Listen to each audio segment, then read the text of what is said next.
Shalom, hari ini mari kita bersama-sama mengalami janji Tuhan di dalam kehidupan kita. 1 Raja-Raja pasal 8 ayat 35-66. Apabila langit tertutup sehingga tidak ada hujan sebab mereka berdosa kepadamu, lalu mereka berdoa di tempat ini dan mengakui namamu, dan mereka berbalik dari dosanya, sebab engkau telah menindas mereka, maka engkau pun kiranya mendengarkannya di sorga dan mengampuni dosa hamba-hambamu, umatmu Israel, karena engkaulah yang menunjukkan kepada mereka jalan yang baik yang harus mereka ikuti, dan engkau kiranya memberikan hujan kepada tanahmu yang telah kau berikan kepada umatmu menjadi milik pusaka. Apabila di negeri ini ada kelaparan, apabila ada penyakit sampar, hama dan penyakit gandum, belalang atau belalang pelahap, apabila musuh menyesakkan mereka di salah satu kota mereka, apabila ada tulah atau penyakit apapun, lalu seseorang atau segenap umatmu Israel ini memanjatkan doa dan permohonan di rumah ini dengan menadahkan tangannya, karena mereka masing-masing mengenal apa yang merisaukan hatinya sendiri, maka engkau pun kiranya mendengarkannya di sorga, tempat kediamanmu yang tetap, dan engkau kiranya mengampuni, bertindak dan membalaskan kepada setiap orang sesuai dengan segala kelakuannya, karena engkau mengenal hatinya, sebab engkau sajalah yang mengenal hati semua anak manusia, supaya mereka takut akan engkau selama mereka hidup di atas tanah yang telah kau berikan kepada nenek moyang kami. Juga apabila seorang asing yang tidak termasuk umatmu Israel datang dari negeri jauh oleh karena namamu, sebab orang akan mendengar tentang namamu yang besar dan tentang tanganmu yang kuat dan lenganmu yang teracung, dan ia datang berdoa di rumah ini, maka engkau pun kiranya mendengarkannya di sorga, tempat kediamanmu yang tetap, dan engkau kiranya bertindak sesuai dengan segala yang diserukan kepadamu oleh orang asing itu, supaya segala bangsa di bumi mengenal namamu, sehingga mereka takut akan engkau sama seperti umatmu Israel, dan sehingga mereka tahu bahwa namamu telah diserukan atas rumah yang telah kudirikan ini.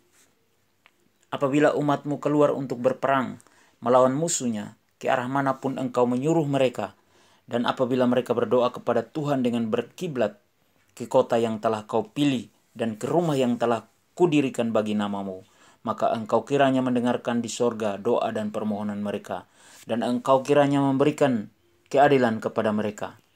Apabila mereka berdosa kepadamu, karena tidak ada manusia yang tidak berdosa, dan engkau murka kepada mereka dan menyerahkan mereka kepada musuh, sehingga mereka diangkut tertawan ke negeri musuh yang jauh atau yang dekat. Dan apabila mereka sadar kembali dalam hatinya di negeri tempat mereka tertawan, dan mereka berbalik dan memohon kepadamu di negeri orang-orang yang mengangkut mereka tertawan dengan berkata, kami telah berdosa, bersalah dan berbuat fasik.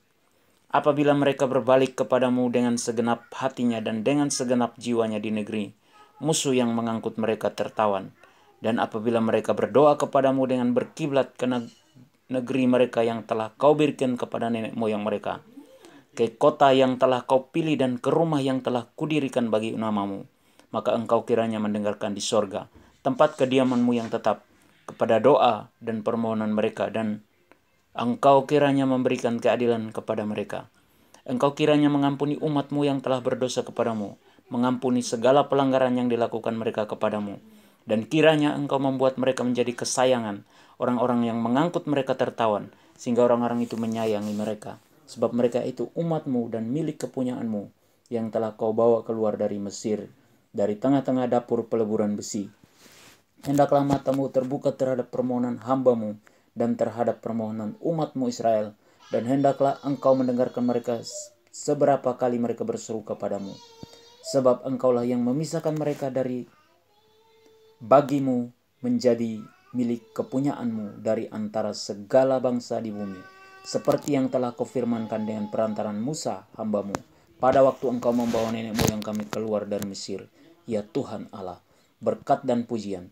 Ketika Salomo selesai memanjatkan segala doa dan permohonan itu kepada Tuhan, bangkitlah ia dari depan mezbah Tuhan, setelah berlutut dengan menadahkan tangannya ke langit.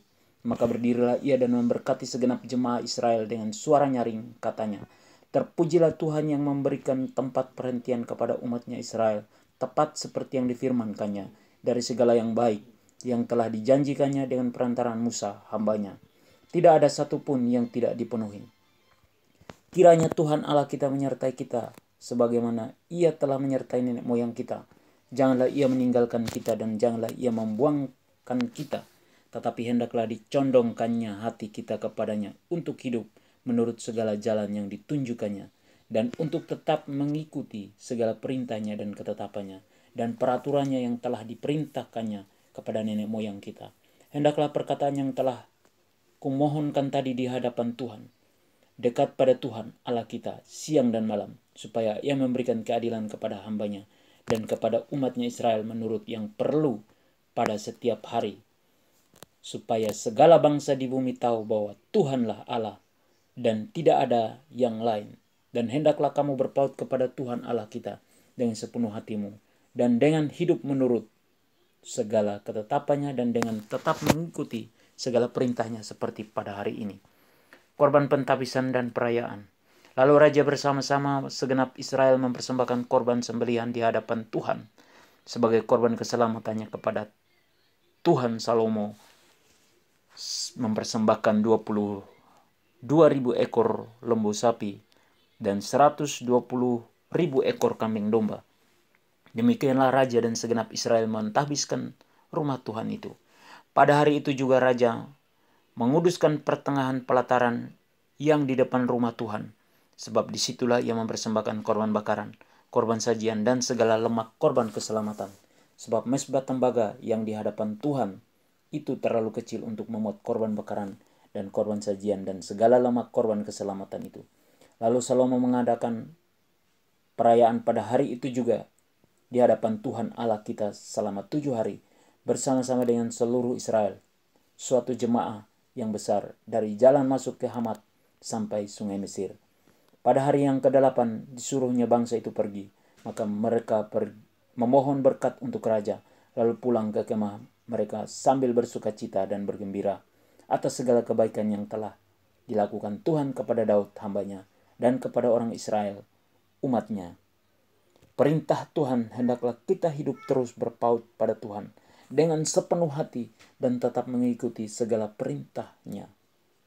Janji Tuhan hari ini yaitu berkat dan penyertaan dari Tuhan serta pengampunan akan tercurah di dalam kehidupan kita. Amin. Tuhan Yesus memberkati kita semua.